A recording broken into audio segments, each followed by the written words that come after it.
I guess it was normal. I guess I thought it was normal. He was a drinker at the time. I was very much in love with him. He made me believe that I was worthless, that I had nothing to offer. I was ugly. I was fat.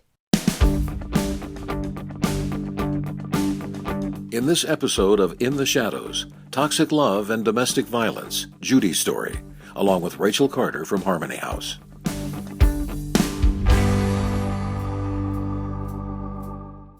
Welcome to In the Shadows, where we shed light on difficult issues not just in our community, but really everywhere. I'm Patty Lemons.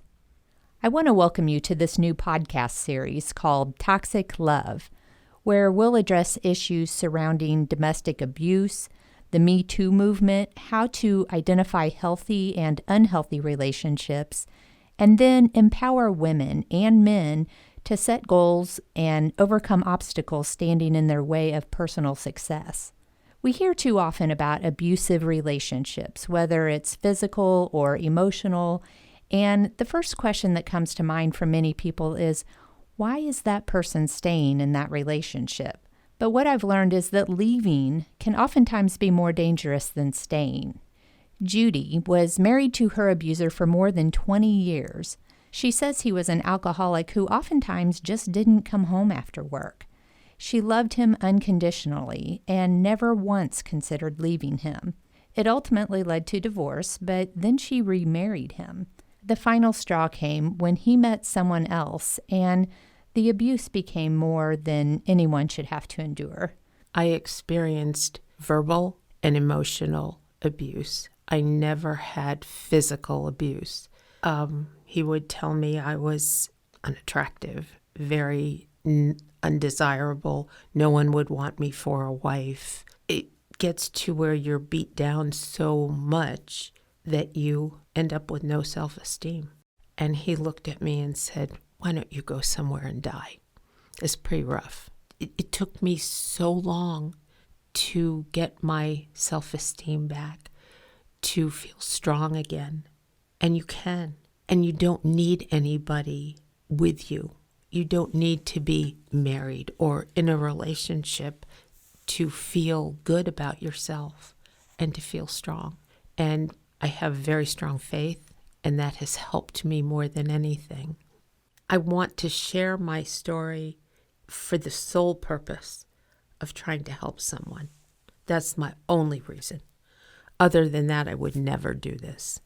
I want to thank all my guests who have contributed to this series so far and helped me better understand the issue.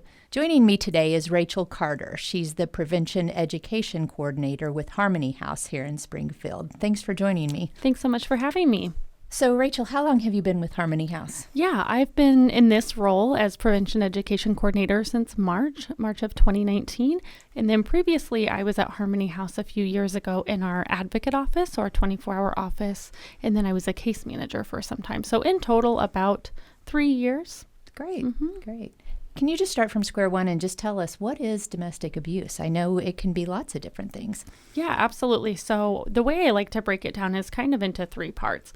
So first part is being domestic violence or domestic abuse, or sometimes it's called intimate partner violence, occurs first within an intimate relationship, right? So most of us think intimate relationship, we think romantic partners. And of course, that's probably the most common. But domestic violence can also occur in other family relationships. So maybe adult, child, and parent, or it can occur in different caregiver relationships as well. But it's an intimate relationship. So two people that are really intimately involved know each other very well, usually live together. So that's the first thing.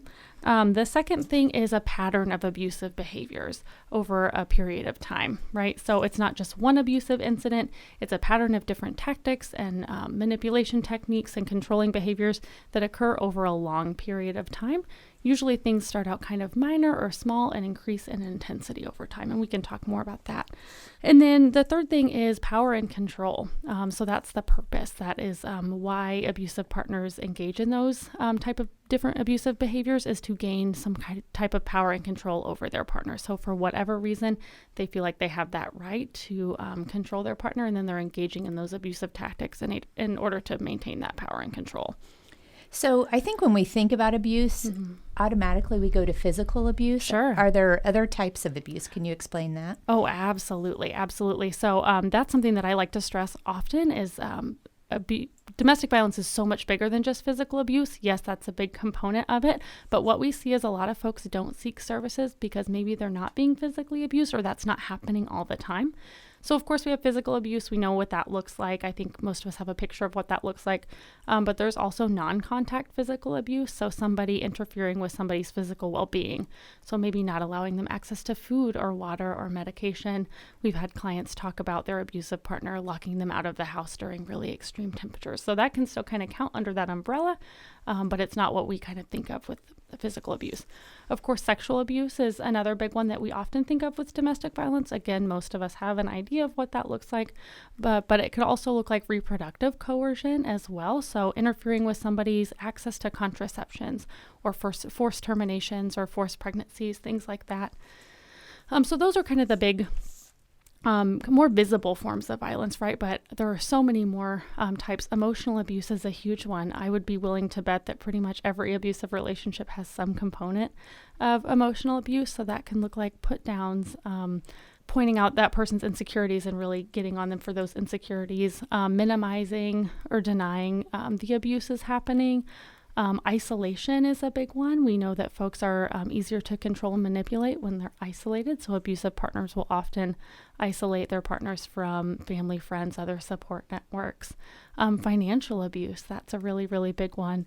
So that could look like interfering with that person's ability to work or maintain their finances in some way. Or it can look like something that we see pretty frequently is the abusive partner taking out loans or credit card debt in the victim's name, making it really, really difficult for them to leave.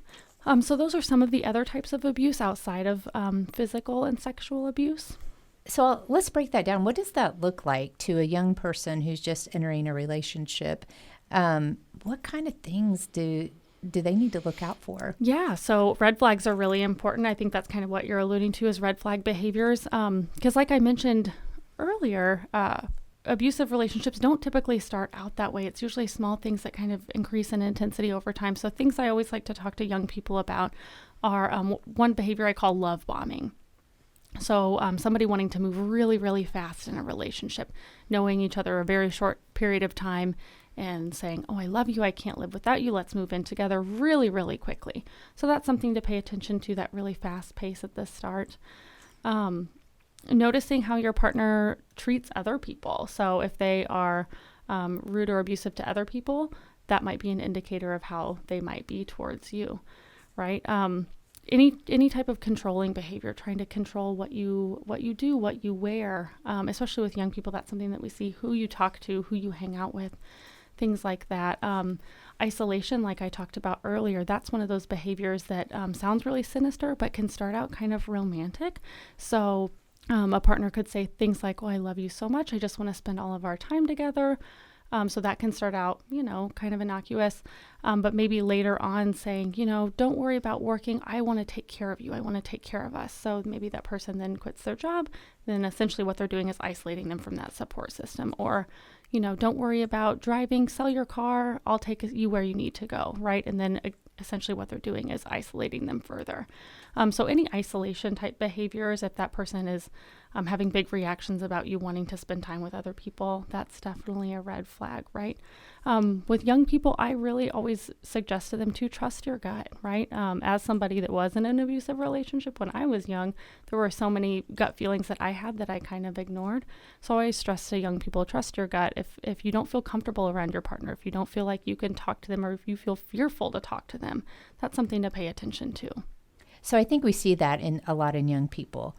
Is it an immaturity thing where one of them may not realize that they're being a little bit controlling of the other? Do they kind of outgrow that as their hope, or are those pretty strong red flags that we need to keep an eye on? I think that's something that early on we should pay attention to. Of course, folks grow and mature, and I think jealousy and a little bit of controlling behavior is normal with youth. But I think that it's something that we still need to be educating them about, that in an excessive way, controlling, possessive, super jealous, that's not an aspect of what you want a healthy relationship to be. So I think that it is somewhat harmless in a small way with youth because it's fairly normal, but I think it's things that we definitely need to pay attention to in providing that education about what a healthy relationship looks like. And none of us want a relationship that eventually is built on jealousy and power and control, right? And those small behaviors, if they're kind of left unchecked, and if you think that that's just how things are supposed to go, then left unchecked, that can grow into something more abusive or more controlling later on. So ideally, what does a healthy relationship look like? Right. So when we think about abusive relationships are built on power and control, right? Whereas healthy relationships are built on equality and respect. So you should never be fearful to talk with your partner or share with your partner. There should be open lines of communication. A thing I really like to stress with young people is you should still be individuals, right? So just because you're dating somebody doesn't mean you have to do all the things that they want to do. You should still be your individual self, have your own sense of self-worth and self-confidence. That all shouldn't be built upon another person, right? Consent is another big part of that when we're talking about what does a healthy relationship look like. Asking for consent for everything, regardless of whether you're in a relationship or not. Just because you're with somebody doesn't give them free access to you in any way, physical or otherwise. So having strong boundaries, that kind of goes along with that. So when I'm talking to youth about healthy relationships, it's kind of big level stuff, but it's kind of those behaviors built on equality and trust rather than power and control. So it's important not to lose yourself in an early relationship or ever, really. How do you tell teenagers to do that, to just be themselves and not try to change for somebody else? Fill me in a little bit with that. Right. I mean, it is really as simple as that, is talking to them. And we usually, what I usually like to do is kind of walk them through different social stories on what this can actually look like as far as healthy, unhealthy, or abusive behavior. So we'll kind of walk through different behaviors. What do you think? Where do you think this lies? And that's really a good jumping off point to kind of give them context of what this actually looks like. When I was young, when I was 14, I got into an abusive relationship. So I had that experience of being a young person in an abusive relationship. So I share my story a lot with youth when I'm talking with them about this is what this looked like for me. This is when I knew things weren't going well. These are some red flags that I kind of didn't notice because I didn't know any better. And so I talk about my own experience a lot with youth to give them some context, because we can talk all day about red flag behaviors and good communication, but having a story to go along with that is really helpful.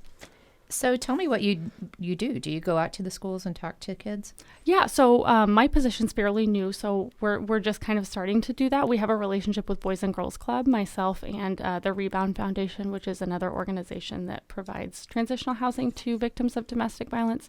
The president, Christina Ford, her and I have a relationship with Boys and Girls Club where we go out and we do like a 3-session curriculum. So first, when we talk about dating violence, unhealthy relationships, red flags, what to do if you're in an unhealthy relationship. Then we talk about healthy relationships, and then we'll do some type of activity. So we've got that relationship with Boys and Girls Club, and then on a need basis, I'll go to different youth serving organizations. It's eventually our goal to be in the schools a little bit more, but those things kind of take some time.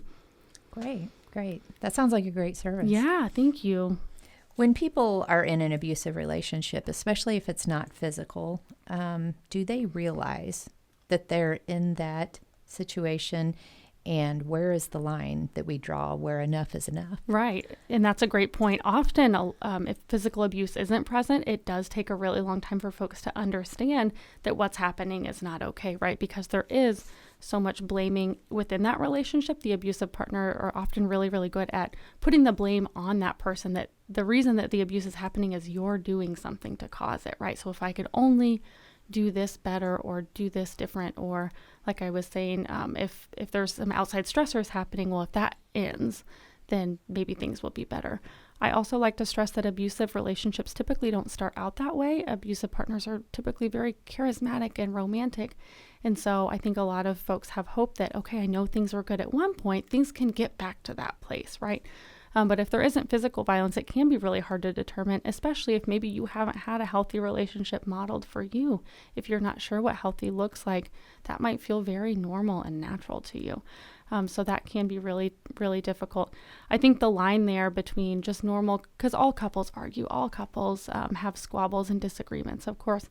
But I think that line is when one person is trying to gain that control over somebody else, and the things they're doing are for that purpose, right? And like we talked about, there's a whole host of different behaviors that kind of fall into that, which isn't present in most relationships.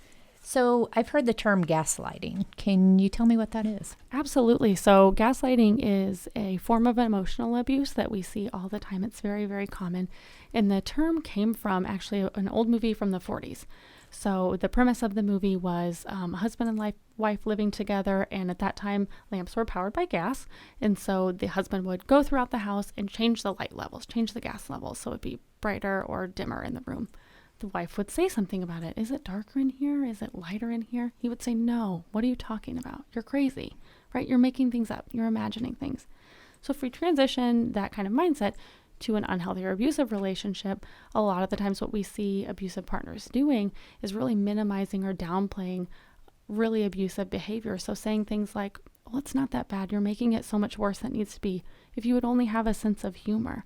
Right. So over a long period of time, what that does is really makes that victim question their sense of reality. Right. So they start to really put a lot of blame on themselves. So saying things like, well, maybe it is my fault. Maybe I am crazy. Maybe I am imagining all this. So that's a really effective form of emotional abuse that over a long period of time really kind of beats down that victim and beats down their self-esteem and their sense of reality. So that's an important form of abuse that isn't talked about enough. So I did Google the different types of abuse, and one I was kind of surprised to see on there was spiritual abuse. Mm-hmm. Can you tell us a little bit about that? Absolutely. And that's something I'm so thankful is getting a little bit more of attention. So essentially what spiritual abuse is, and it can look like a lot of different things, but most commonly it's one person misusing a religion or religious text to further control and manipulate. So an example of that could be one partner saying, well, look, it says right here in scripture that you must submit to me or you must obey me. So that's why I'm doing X, Y, or Z, or that's why you need to do X, Y, or Z that are, abusive and controlling acts, right? So that's something that we are seeing more and more, unfortunately. And that can be, especially if somebody, their faith is really important to them. That's a sense of peace and understanding and all of those things that it should be. If their partner's misusing that, that can be really effective. I think we've all read just a little bit, or we've seen movies or listened to podcasts about abuse. What is true and what's not true out there? Can you kind of set us straight? Sure, yeah. So there are a ton of myths and misnomers about this issue just because it has for such a long time been kind of a hush-hush issue. Like we keep that behind closed doors. That's family business. We don't talk about it, right? So as a result of that, a lot of these myths have been allowed to thrive.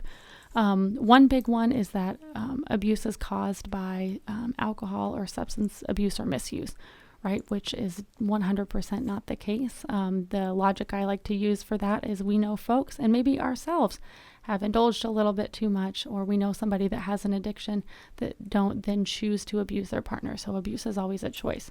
However, if there's alcohol or drugs involved, that can make, especially more thinking about physical abuse, an incident more severe, but it doesn't cause it, right? So just because somebody drinks doesn't mean they're going to abuse, right? So that's a big one. Same kind of thing with anger management or mental health issues. Sometimes it's talked about as, well, if they just get help for their anger, then they wouldn't abuse that person, right? But again, we've known people that have had anger management issues, or I'm sure all of us get angry at some point. It's how we choose to carry that out, right? And we shouldn't choose to carry that out on our partner. So that's a big one. Another big myth around domestic violence is that it only impacts folks that are under-resourced or low income, and that is simply just not the case. You will find this issue in every neighborhood and in every kind of home that you could imagine. And often with folks that are higher income, abusive partners can be very charming and well-to-do and well-connected in their community, which can make it even more challenging for that victim to leave if their abusive partner is really well known or well respected. So this issue really does impact all people, races, ages. I think folks forget to think about younger folks, teenagers, and older folks that are senior citizens. They are impacted by this issue too. So it really, unfortunately, does impact every background, every race, every religion, every socioeconomic background. So what is the prevalence of abuse here in our community? Yes. Unfortunately, Springfield and Greene County continues to have one of the highest rates in the state per capita. Last time I heard, we're higher than the most populated counties. So Jackson County in Kansas City, and then St. Louis County, we're higher in domestic violence related assaults, and we're much smaller than those communities. In 2018 alone, there were over 3,500 domestic violence related calls made to Springfield Police Department. So this is a pretty big issue in our community. At Harmony House, we're a 168 bed facility that supports survivors of domestic violence, and we're pretty consistently full. So this is a pretty big issue in Springfield, Greene County, sadly. What is the range of abuse that you see at the Harmony House? Sure. So we see all the different forms of abuse. Sometimes it is physical, but that's not a qualifier, of course, to be accepted for shelter services. Really, what we're assessing for is a pattern of abusive behaviors, and so that's a multitude of different things. Emotional abuse is a big one that occurs over a long period of time. Intimidation or threats. Maybe physical abuse isn't present, but the threat of it is. So saying, well, next time this happens, I'm going to do X, Y, or Z, or if you leave, I'm going to kill you or kill your family, right? So those are really, really scary things. Financial abuse is a big one that we see all the time. So not having access to their own money, not being allowed to work, or the abusive partner forces them to lose their job. Or taking out debt in their name, things like that. So we really see a wide variety of different types of abuse, and really what the folks that come to us, what we've identified is they've experienced that pattern of abuse with that partner over a long period of time, and that will kind of morph and change over the course of that relationship. Like I've said before, usually starting kind of small and increasing in severity, whether it be physical abuse or not, over time. If we know that somebody, a family member, a friend, if they're dealing with something like this, and we wonder why in the world doesn't that person just leave, tell us what we can do to help them. Tell us why they're not leaving. That's kind of two questions in one, but kind of educate me a little about that. Sure, of course. So I'll start with why don't people leave, right? Because that's definitely the number one question that we get out in the community is, this sounds so awful. Why would you stay in that situation? And the reasons are complicated, right? It's a very complex decision. And I wish more often the question was, well, why do abusers abuse? But we're not quite there yet. But the reasons are complex. First one that I always like to talk about is fear. Right? For a lot of victims, staying in that relationship is the safer option. If you've been in that relationship for years and years, and that if you've learned that abusive partner is going to follow through on their threats, and they tell you, if you ever leave, I'll find you, I'll kill you, I'll kill the children, and you know that they're going to follow through on that threat, that's terrifying, right? So fear is a big part of it. The most dangerous time for a victim in an abusive relationship is after they leave. And the reason for that is if we think about abusive relationships from the perspective of power and control, that abusive partner has spent that entire relationship trying to build and maintain that control. Once that person exits, they're losing a lot of that. So often they'll get reckless and they'll lash out in really violent and kind of crazy ways, right? So fear is a big one. Individuals who are being abused have learned ways to keep themselves safe, and sometimes staying is a safer option. So that's a big one. Financial abuse is another one that I talked about a little bit, but if you don't have any money, if your abuser has impacted your credit, if you have an eviction on your record because of the domestic violence that you've experienced, or if you have $10,000 worth of credit card debt that you had nothing to do with, that makes leaving really, really challenging. Not recognizing abuse, like we've talked about, is a big one. If maybe there's not physical abuse present and you're not really understanding fully what's going on, that's another big one. And then I always like to take a moment to talk about diverse populations. Diverse communities are going to face additional barriers, right? So people of color are naturally going to face more barriers when escaping. If you've learned historically that the police or different social services are not a safe place for you to go, that's going to be a barrier for you to access help. Folks with disabilities, a lot of services are not accessible to them, or they fear that they might not be believed on what's happening to them, so they might not access those services. And then our LGBTQ plus community, for a lot of different reasons, if services aren't supportive or affirming to them, maybe they're not out yet, maybe they're not out in their circles and their abusive partners using that as leverage. And then non-English speaking individuals, right? They're going to have a harder time, or folks that are maybe from a different culture. Maybe they don't understand the systems. They don't understand the support that's available to them. So different communities are going to face additional barriers. And I always like to talk about that. So those reasons are just kind of the most common ones for folks staying, but it is a really complex decision, especially if there's children involved, right? That's a really complex decision. And often that window for somebody being able to leave can be really limited. So if that window passes, they might have to wait a while. And then I always like to mention that people are leaving all the time, right? That's why Harmony House exists, is for folks that are leaving, and folks are trying to leave. I just learned of a woman that I went to high school with that left her abusive partner, was in a hotel, and he found her and murdered her and her friend in her hotel room. She left, and that still didn't protect her. And so I always like to mention that too, that folks can leave, and that doesn't mean the abuse ends, right? There's a whole variety of different things that folks have to endure after they leave. Leaving doesn't just solve all the problems. And so that's some of the most common reasons. If you know somebody that's in an abusive relationship, the first most important thing to do is just believe them. That sounds like common sense, but unfortunately we live in a culture where a lot of victims aren't believed, or they're blamed for what they're going through. Saying things like, it must not be that bad if you stay, or what are you doing to cause that? And that sounds crazy, but that's a lot of the messages that victims get. So if you just believe them, say, I'm so sorry this is happening to you. I believe you. What's happening is not okay. Right. And that's another thing that you can do if somebody's sharing with you things that you know are not okay, telling them, hey, I love you. I'm worried about you. Some things that you've told me are kind of concerning. And that can really start a conversation. And then this might seem kind of backwards, but focusing on the person experiencing the abuse rather than focusing on that abusive partner. And the reason for that is individuals, even though they might be disclosing to you, might not be ready to leave yet. And if at that time that they're disclosing to you, you're just kind of trash talking their partner the entire time, they might not feel like you're a safe person to talk to. So focusing on the behaviors like, hey, this is not okay, what you're experiencing, I'm concerned for you, rather than, oh, your partner is just terrible, you should just leave him, what are you doing?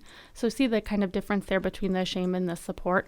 So that's really important as well. And just letting them know that there is support available. I forget sometimes, because of what I do, that a lot of people don't know that we exist, right? So just letting them know that, hey, when you're ready, here's a number you can call, right? And you might not see what that does, just passing that hotline number off to them, but what that is planting seeds, right? So you're planting seeds that can eventually potentially save that person's life. Even though it might not feel like a lot, creating just that safe space of that person knowing that they have somebody safe to go to, because unfortunately a lot of victims don't have anybody safe to turn to. That can be huge. So, yeah, I try to imagine being in that situation. I don't want to Google what to do, you know. My spouse might find out, or, I'm trying to. So what do they do? Do they call 911? Can you tell us the hotline number? What are my options? Sure. So there's lots of different ways folks can seek help. The hotline number is a big one. We have a 24-hour hotline number that we share with the Victim Center. So we get folks that way. Or if they just need somebody to talk to, sometimes we have folks call us that are just confused. They're not really sure what's going on. They just need somebody to talk to. Or if they're not ready to leave yet, but maybe they need some safety planning. So maybe they're thinking about leaving, but not really sure what that is even going to look like. So our advocates can provide that support as well to help them safety plan. And is law enforcement involved at this point, or when they decide to leave? How does that work? Right. It looks different in every situation. Sometimes folks do come to us via law enforcement. Sometimes law enforcement will transport them to our facility, but sometimes we've had folks just walk up to our shelter before, or they're brought by a family member or friend, or they drive themselves.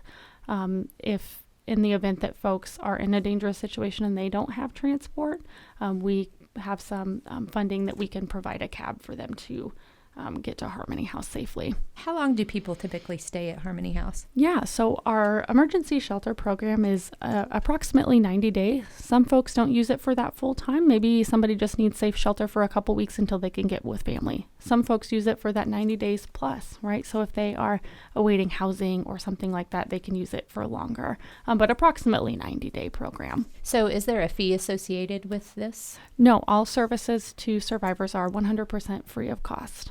Great. That's a great service. So what resources does Harmony House provide? So primarily we are an emergency shelter. So folks can come to us fleeing an abusive relationship, and we provide in that shelter environment all of their basic needs, right? Because we want them to focus on healing and moving forward. And we've had folks come to us with just the clothes on their back. I've had folks come into shelter with no shoes on their feet, so literally fleeing. So we're providing them with all those basic needs, a new wardrobe, meals every day, hygiene products, all of that. While they're in shelter, they have access to a case manager. So every client has a case manager that's working with them on a one-on-one basis to get them whatever they need. So a lot of the times they're working with them on safe housing, or a lot of the times it's getting those documents if they've fled and they need those important documents, social security card, birth certificate, things like that. Maybe it's helping them secure income if they don't have that. So it's really working with them on a one-on-one basis. So they have access to that, as well as trauma-informed therapy through the Victim Center. So we have a partnership with the Victim Center. We have 2 therapists, one for adults and one for children, housed in Harmony House. So folks can have access to trauma-informed therapy while they're in shelter. We also have a variety of different classes in shelter. On employment readiness, financial wellness, self-care, health, all sorts of different classes. We offer over 25, so folks can get that access to the education and tools that they need to move forward. We really try to provide all the services that we can in shelter, just because for folks, especially in that first 30 days, it might not be safe for them to exit those protective walls of Harmony House. And so we really try to provide all the services that we can right in shelter.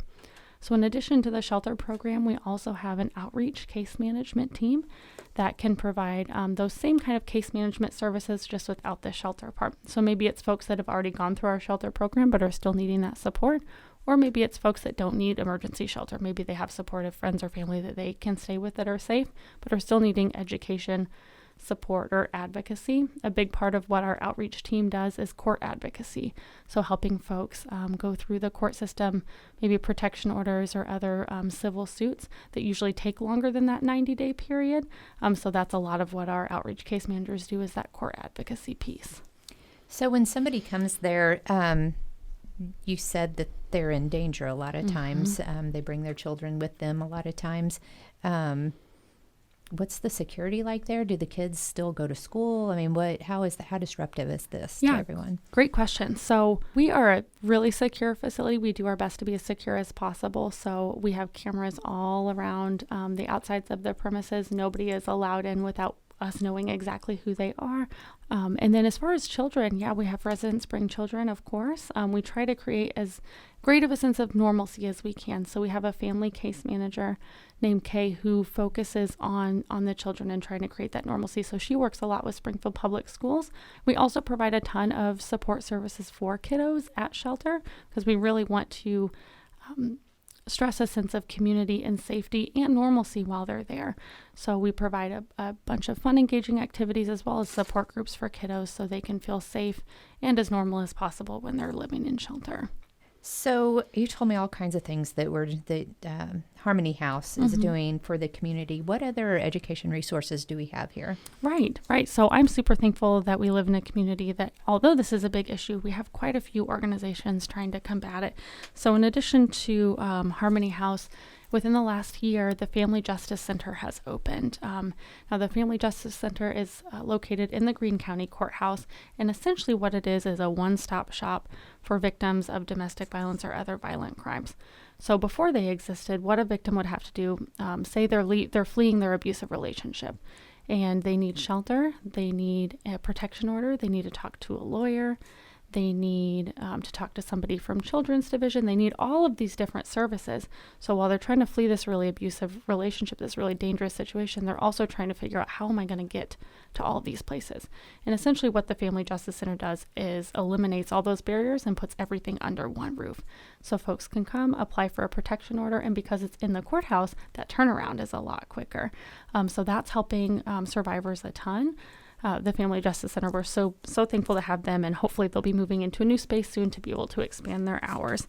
We also partner with the Victim Center a lot, and they're a great partner of ours. We share that 24-hour hotline with them, and they provide support services to all victims of violent crime rather than just victims of domestic violence. And they provide a really important service of medical advocacy. So maybe somebody has experienced a great deal of physical or sexual trauma and need to go to the hospital. The Victim Center provides advocates that will meet them at the hospital, provide them support and advocacy through that process. The Victim Center also provides trauma-informed therapy and support groups to all victims of violent crime, completely free of cost. So that's another agency that's doing great work. And then there are a couple other agencies, the Rebound Foundation, Dana and Christina Ford, they started the Rebound Foundation, which is a transitional living home for victims of domestic violence. That's a huge need in our community. We have the emergency shelter piece covered, but a lot of folks need that transitional supportive housing after that, maybe for whatever reason they're not ready, maybe in a financial place or otherwise, to move on to their own independent housing. So that need for transitional safe housing is really important, and that's what the Rebound Foundation does. So that's an incredible organization that's also working towards this issue. And then Stand Up, Speak Out, an incredible community member, Kai Sutton. She has her own foundation called Stand Up, Speak Out that's a lot of awareness and just victim support. Just this past weekend, we had a march, a rally for domestic violence survivors. So even though this is a really big issue in our community, there are a ton of folks that are inspired and trying to provide those services. I hope with this podcast that we can reach somebody who needs to hear this information.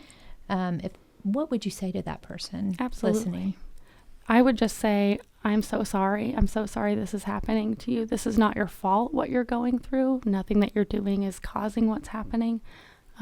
Abuse is never okay, regardless of any of the messages that you're getting from anybody else. And there is support. You're not alone. Unfortunately, there are a lot of other people going through this, and you're not alone. So there is help out there if you do need it.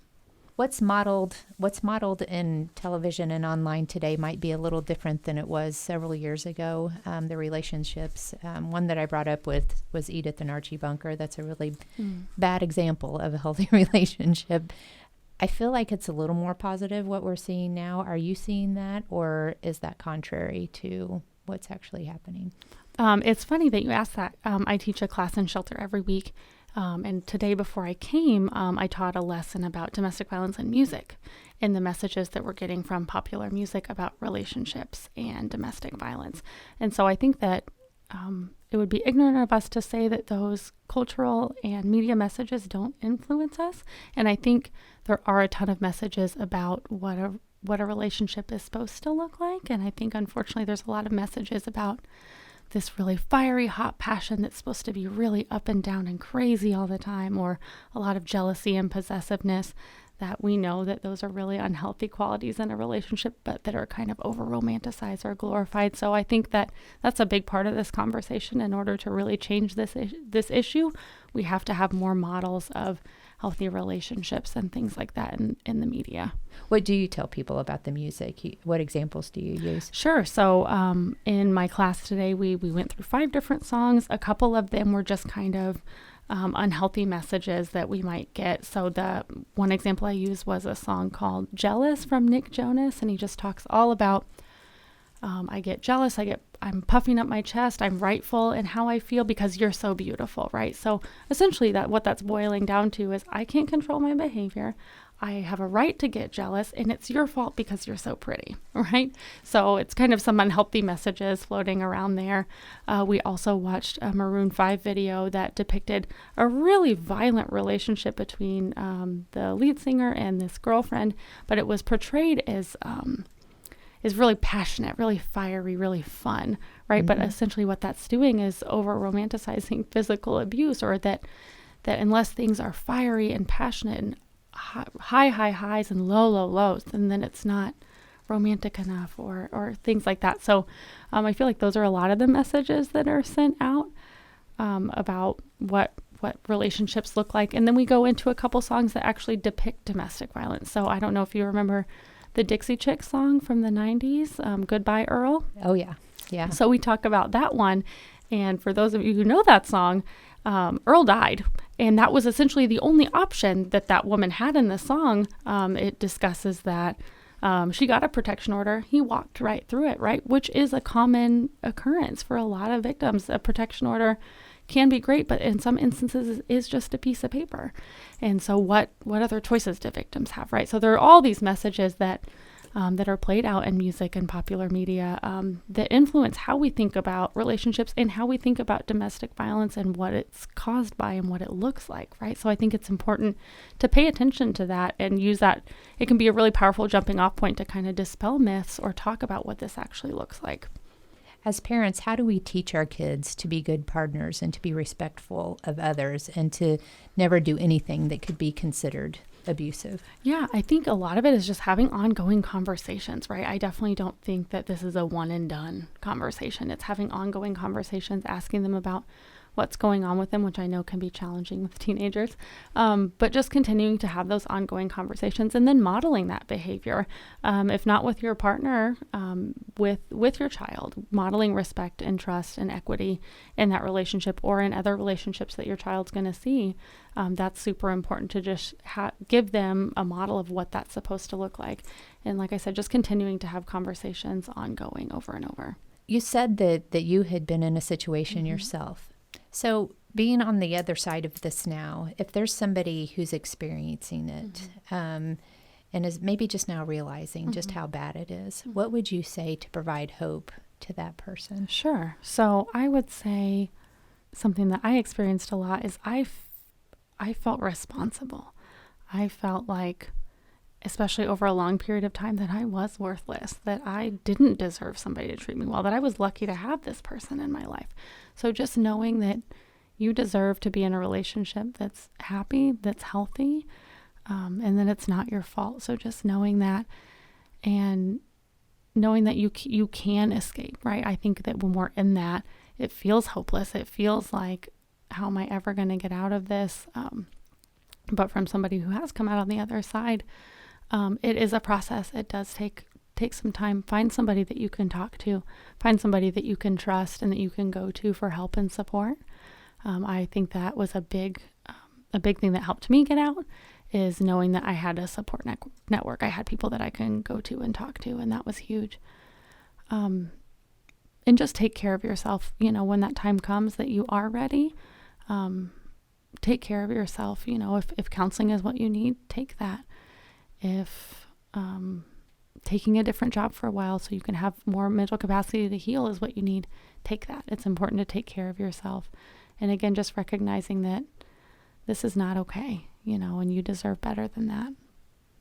Well, Rachel, thank you so much for being here today and educating all of us about this topic. Oh, thank you so much for having me. This was great. Thank you for joining me for this episode of In the Shadows.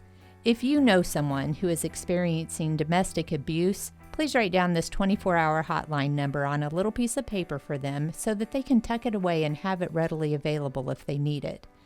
It's 417-864-7233 or 417-864-SAFE.